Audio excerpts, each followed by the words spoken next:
Welcome sa aking vlog.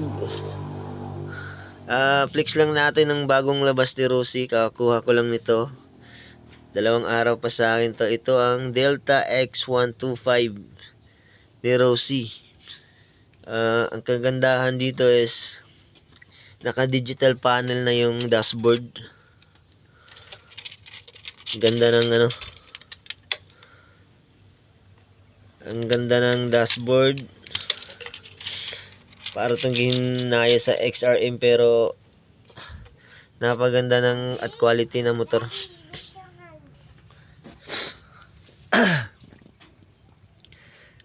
Ang Delta X125 guys is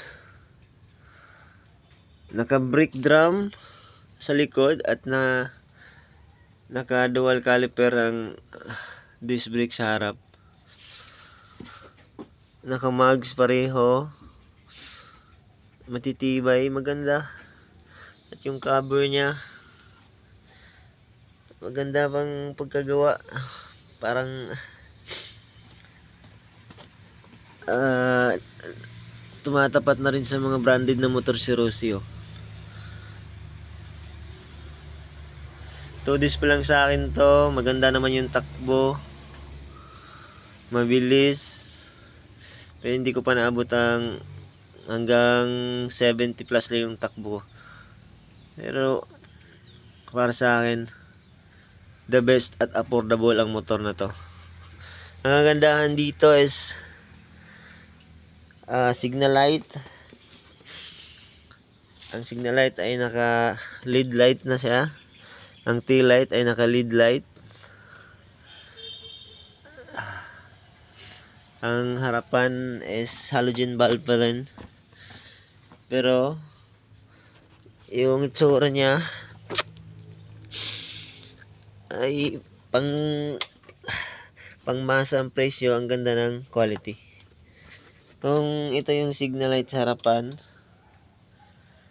naka LED light. Sa kabila, sa likod naman, ito yung signal light sa likod. At sa kabila naman, yan, meron siyang park light. Yan, umiilaw ng puti.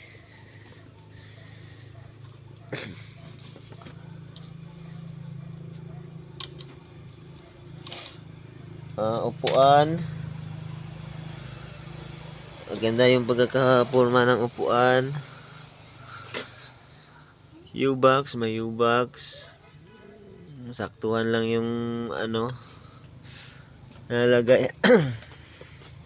Dito naman sa hawakan, maganda yung pagkakadesenyo.